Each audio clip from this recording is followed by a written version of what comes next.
Hello, it is Thursday, November 10th, 2022. I'm Chris Remo, and welcome back to the New York Times Crossword Daily Solve. It's a Thursday puzzle today, and it's a very interesting looking grid. I haven't a clue what is going on with this. It looks like there's some sort of grid, battleship grid sort of numbering system going on here. Don't know what to expect out of this. We'll have to find out soon. But also, I need to apologize for something regarding yesterday's video. But before we do that, actually, this potentially baffling and apologetic edition of the Daily Solve has been brought to us by Josh Lucas, Bradley Pirtle, and, as always, the inestimable Hood Monster, the invaluable Timothy Mark, the indomitable Shulmaster.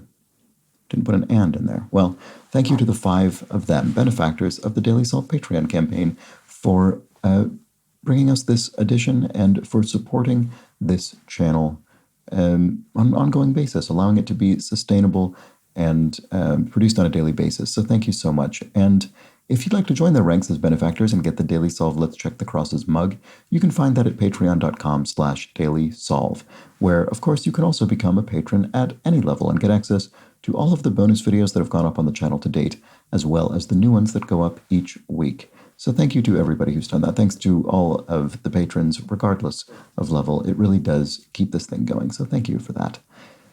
And do subscribe to the channel, do tell a friend if you think you know somebody who might enjoy this, and join the Daily Solve Discord chat server if you'd like to chat with other members of the Daily Solve community in a nice, friendly environment, and that is also in a link in the description field underneath the video. All right, so let's, first let me get on to the apology from yesterday. So in solving, and this will have arguably spoilers for yesterday's puzzle, but I do want to mention it because it was a big oversight on my part. I think I repeatedly referred to the theme in yesterday's puzzle, which involved the film title names, as anagrams. I referred to the answers as being anagrams of the film titles mentioned in the clues. And I said that because I sort of just looked at them. They seemed to share the letters, and I didn't count the letters or look at it very closely. It just seemed to work, and so I said, oh, they're anagrams. Turns out they were not anagrams, and this was pointed out by a couple of people in the comments. Spikel Thing pointed this out, and Chris B. pointed this out. Spikel Thing's comment reads, for instance, the theme answers are not exact anagrams. For example, Sister Act has 2 S's and Secretariat does not.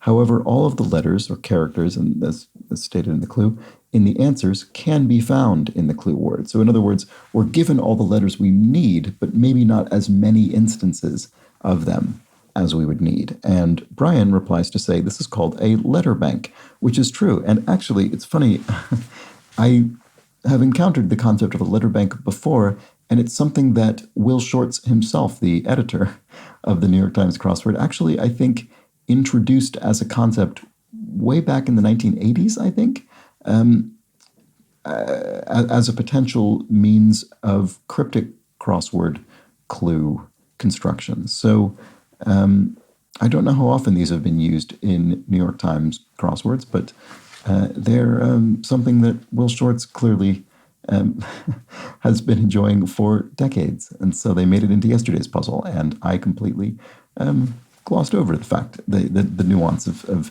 that distinction. So thank you to those who pointed it out. Sorry for misleading you if you were confused when I kept referring to anagrams and you were thinking, these don't seem like anagrams to me. Okay, that's that. Let's move on to today's puzzle. It's a Thursday crossword, so there will be some sort of, clearly there's some kind of involved theme. We'll have to find out what's going on. And it was constructed by Dan Caprera. This is, I believe, Dan Caprera's second crossword for the New York Times, and it was edited, as always, by Will Shortz. So let's start solving and see what's in store for us with this strange grid. Out of one's gourd. It could be something like loco or something. I'm just trying to think in 4 letters what it might be. Rodeo ring. I assume this is a lasso used in a rodeo, the ring being the sort of ring of rope. Oh, right. Actually, I wasn't even thinking about that with respect to loco, but maybe that is the answer. Radisson competitor. Okay. Radisson is an international hotel chain, as is Omni. So let's try that. And an animal with webbed feet. Otters presumably have webbed feet, right? And its behavior is described by quantum physics, an atom, of course. Sorry, my microphone is... Some days I seem to put it in a way that obscures the keyboard, and then I can't see the keys. Okay. Lucy Lawless had one on Xena Warrior Princess. I don't know. I mean, I remember occasionally encountering this show back when it was on air, but I don't know. Sporty car. A coupe, maybe? A two-door car? And smelter's supply would be ore. You could smelt metal ore. Brown shade would be sepia, associated with old photographs. And farewells. Tatas, maybe? Oh, stunt woman. Lucy Lawless had a stunt woman. That would make sense. So, okay, so, oh, N2. Oh, look at this. We're spelling out a coordinate here. So it will be this cell. Interesting. Finstererhorn, e.g. Is that an Alp, one of the, a mountain, one of the Alps? So that would make this point to P. Stopman? I was trying to think maybe we could replace these letters with that. Maybe this is an Alp.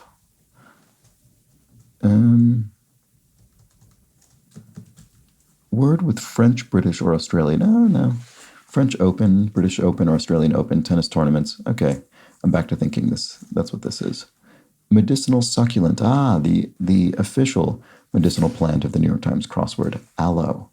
And last time I mentioned, well, a couple of times ago when I mentioned the official something of the crossword, someone asked what I meant. I just mean it comes up all the time. Aloe is an incredibly frequent answer in the New York Times crossword, so anytime you see a medicinal plant referred to in some way, there's a pretty good chance it's aloe. It's not always aloe, but there's a good chance. Nixon in China role. So Nixon in China, I mean, this is referring in general to Richard Nixon's visit to the People's Republic of China. I'm trying to think if Nixon in China itself is referring to a specific... I mean, there's the John Adams opera. Is it called Nixon in China? I think so. That might be what this is referring to. I'm trying to think if there's a film or something of this name. I can't think of one. Okay, one given to fawning, a doe. So does fawning mean to sort of give birth, a doe giving birth? Is that what that means? I suspect it is. Like calving, for instance. Okay, small shell-shaped confection. A madeleine, the French baked good. It looks like a little, it does look like a little sort of shell, sort of an oblong shell. Okay, many a Disney Channel star, teen, I suppose. The Disney Channel would have teens. So what is this? Sorry. Maybe we'll spell out a I bet we'll spell out a four-letter word with these theme answers pointing to various cells on the grid. Okay, how adorable. Could be aw, probably. But could it be AAW? No, that doesn't look as correct. It'll be the W here. Info on an invitation. I don't know. Why don't I see that? Zeal could be ardor, the zeal with which you tackle a task. The ardor you bring to the task, maybe. Kylo Ren of Star Wars films, the character played by Adam Driver. That's right. And mouthy could be oral, maybe, simply referring to the mouth. That's it. Outward behavior is demeanor. And diamonds geometrically... Oh, sorry, I just noticed info on an invitation is where, and that works with rhombi for diamonds geometrically. A diamond is a rhombus, I suppose. Oh, I see, yes. Diamond, not in the sense of the gem necessarily, but a rhombus, the kind of like a baseball diamond, I suppose. Okay, sorry, I had to get the door. Forgot to pause the video. Whoops. Lost some time there. That's okay. So this looks like tuba, is it? Instrument that superseded the Ufflaclyde. Okay, must be the tuba. Not up to it. You're unable, maybe? Oh, right. And here we have A9. So A9 is, we don't know yet. What about this? 2012 Oscar-winning role for Daniel Day-Lewis.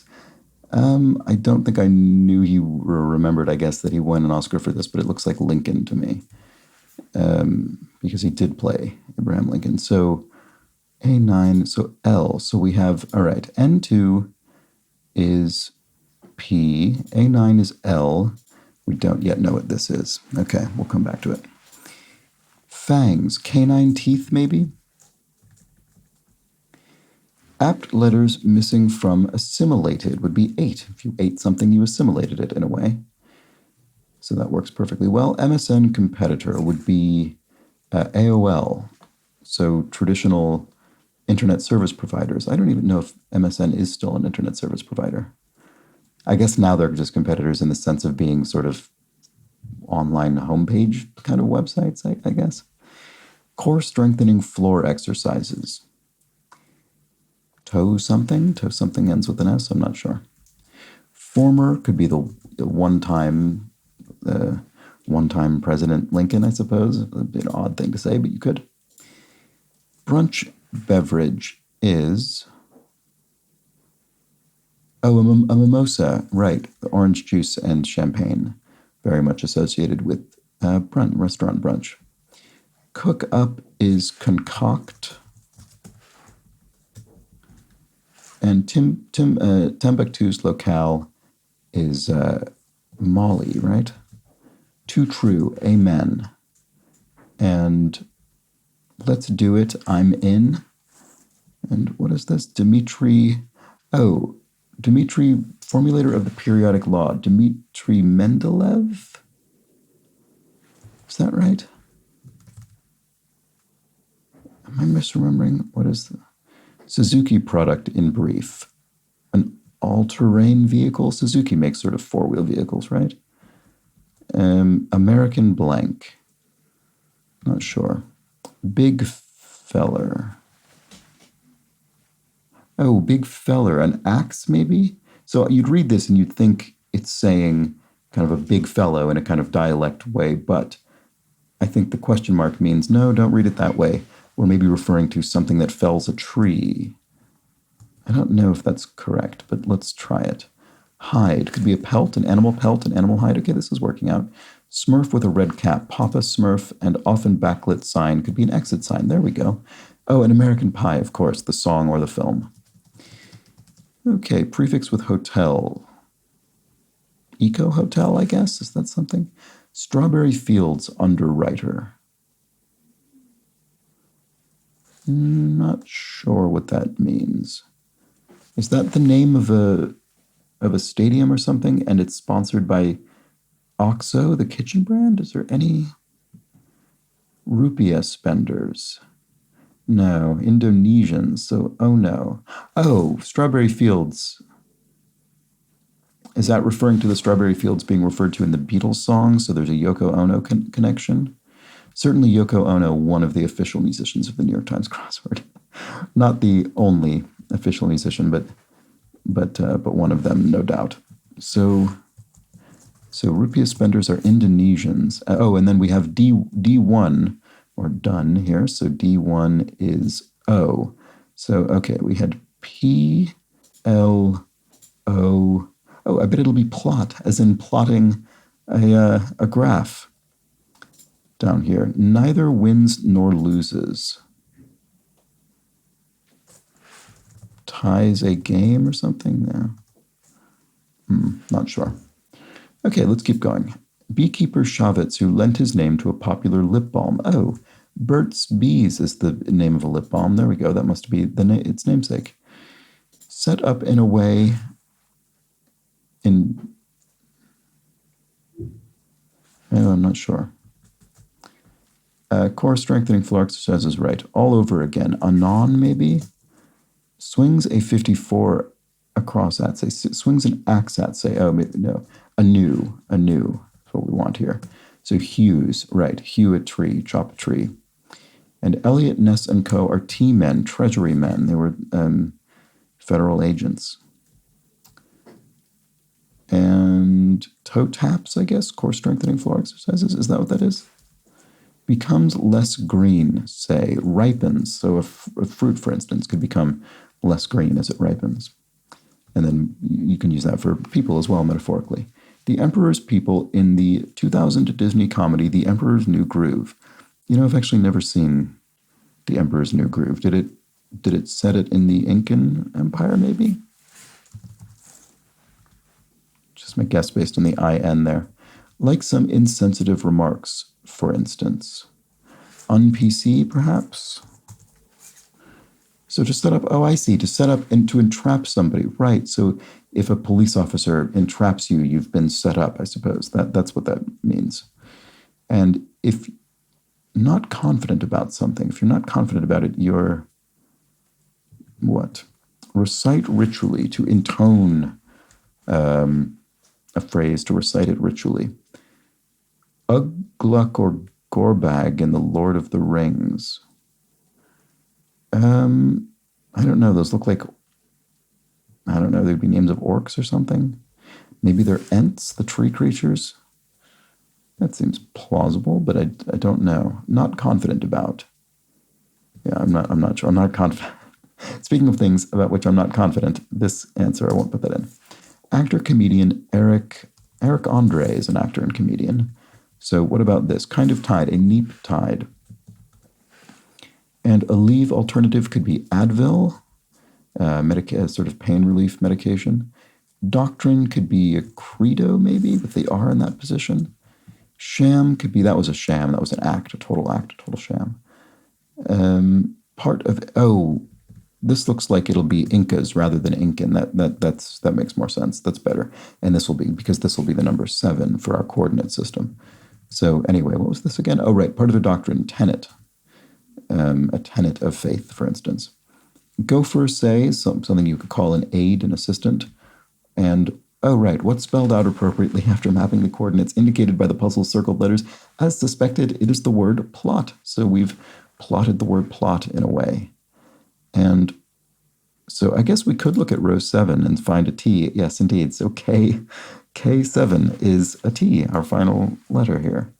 So neither wins nor losses. Oh, breaks even, maybe? That doesn't work with the intone, obviously. Interesting. What about this? Enter for one. Key, it's a key on a keyboard. And kind of layer, and big-hearted sort, a softie, maybe? So if this were an A, recite ritually. Don't know.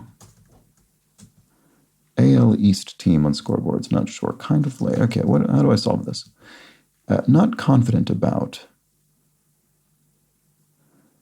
If you're not confident about it, you're what? Oh, I'm just completely falling apart here.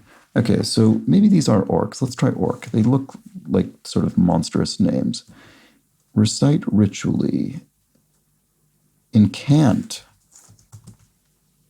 Right, an incantation.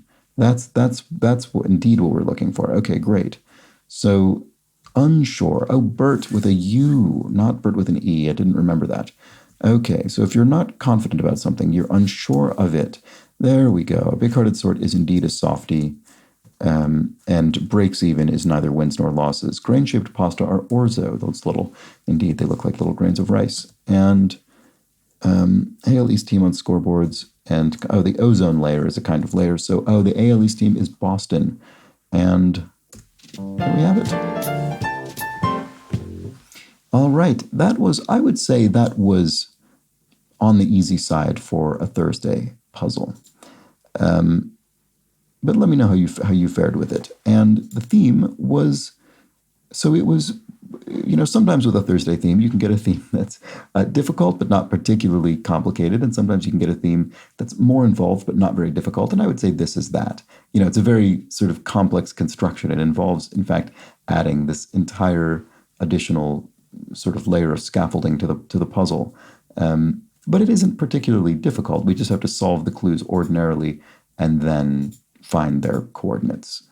And I didn't think the surrounding puzzle was particularly challenging for a Thursday either. So we'll see what that what that I don't know has in store for us tomorrow and the following day. I don't know what to expect. You could say, oh well, this wasn't that difficult, so tomorrow will be more difficult, and that's not a high bar to cross. Or you could say, well, tomorrow will compensate for today's light difficulty. I don't know. Who knows? We'll have to find out. In any case, a nice, fun Thursday puzzle without too much strain. And let me know if you found that to be the same.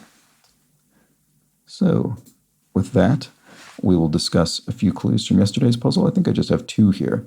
So Jim A pulls me up on my pronunciation of, I probably said clavier, as in box, the well-tempered, as Jim A points out, the well-tempered clavier.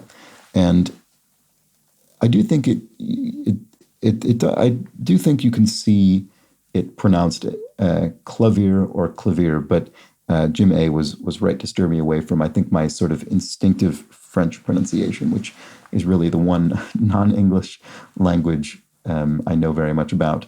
And I think it would be pronounced basically clavier in French, but that wouldn't have been box context, so wasn't correct about that. And I think in English generally we would use something more like the German pronunciation. So thank you, Jim A. And Brian Spurrier says regarding, oh, right, so I was wondering about the film Gotti, which was referenced as sort of a 0% approval rating on Rotten Tomatoes in yesterday's puzzle. And I said, that sounds familiar. This Gotti was referenced in a film recently, and Brian Spurrier points out Wednesday's clue for Gotti was mob figure portrayed by Travolta in 2018. So I guess the clue today was just giving you an update on how that turned out. So there we go. We got an allusion to the film, and then we were told, maybe don't go see it. And that's all I had. So thank you for joining me for today's puzzle, today's funny Thursday grid. And I'll be back tomorrow for Friday's crossword, of course. And if you would like to join me, then you should. I don't know where I was going with that, but having a bit of an absent-minded day, I suppose. All right. I will be back tomorrow, of course, for the Friday puzzle. Until then, please do have an excellent remainder of your Thursday. Take care.